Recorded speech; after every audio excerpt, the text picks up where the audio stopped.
उत्तर प्रदेश सरकार में मंत्री असीम अरुण हमारे साथ मौजूद हैं। पिछली सरकारों में भेदभाव होता था, लेकिन योगी सरकार ने 4 लाख छात्र छात्राओं को 6 महीने पहले छात्रवृत्ति देने का फैसला किया। क्या वजह है सर इसके पीछे?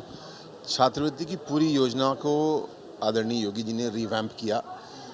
जो गड़बड़ियां थीं, जो ठगी थी, उसको हमने पूरी तरीके से दूर किया और अब हमने एक नई पहल की है। जो स्कॉलरशिप फरवरी में बंटना शुरू होती थी, वो सितंबर में ही बंटना शुरू हो गई है। कक्षा 9 से लेकर 12 के छात्र छात्राएं, उनकी 4 लाख बच्चों की स्कॉलरशिप आज मुख्यमंत्री जी ने बटन दबा करके उनके खाते में डाल दी है। आगे हमारा विश्वास है लगभग 65-70 लाख बच्चों को स्कॉलरशिप इस साल हम देंगे, जो कि समाजवादी पार्टी सरकार के समय 40-42 लाख तक ही केवल वो देते थे। ऐसा संभव इसलिए हुआ है क्योंकि हमने व्यवस्थाओं को ठीक किया है, ज़्यादा बच्चों को जोड़ा है और हमारे पास आज हम सरप्लस बजट के स्टेट हैं। ऐसी योजनाओं के लिए पैसे की कोई कमी नहीं है।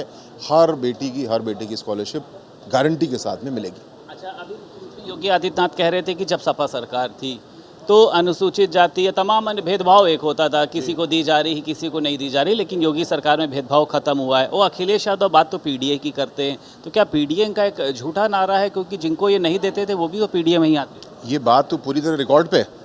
2017 में अखिलेश यादव जी ने स्कॉलरशिप रोक दी। क्यों रोक दी?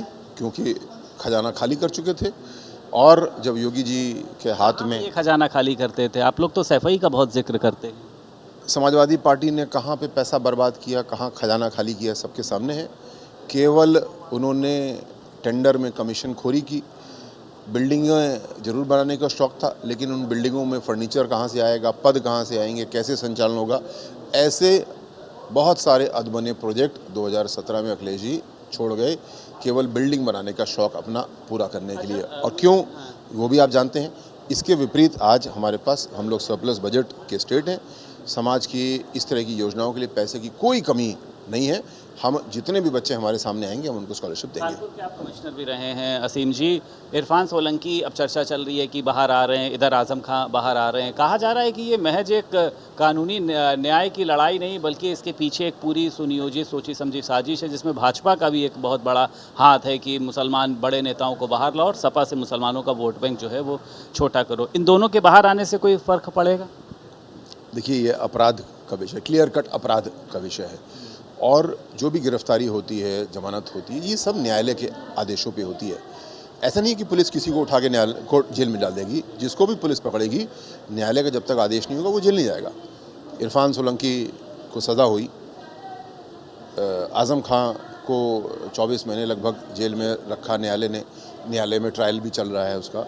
तो ये सब चीज़ें न्यायालय के आदेश पे होती हैं। हाँ, पुलिस इन्वेस्टिगेशन करती है, अपने प्रमाण वहाँ पे प्रस्तुत करती है, ये बात है। दूसरी बात पॉलिटिक्स की जो है, हम लोग जाति धर्म की पॉलिटिक्स नहीं करते। हमारा तो नारा ही है सबका साथ और सबका विकास। आज जो छात्रवृत्ति बांटी गई है, सामान्य वर्ग को भी बांटी गई है, पिछड़ा वर्ग को भी दी गई है, अल्पसंख्यक को भी है, एससी को भी है, एसटी को भी है। कोई यहाँ पे भेदभाव नहीं है। एक बटन दबा है और सबको छात्रवृत्ति बटी है। अलग अलग बटन नहीं दबे हैं।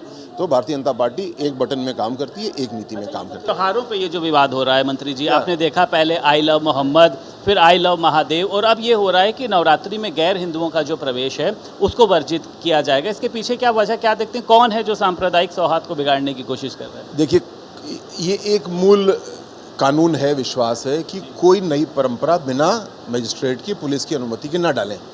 क्यों? क्योंकि नई नई जो परंपराएं होती हैं वो विवाद पैदा करती हैं।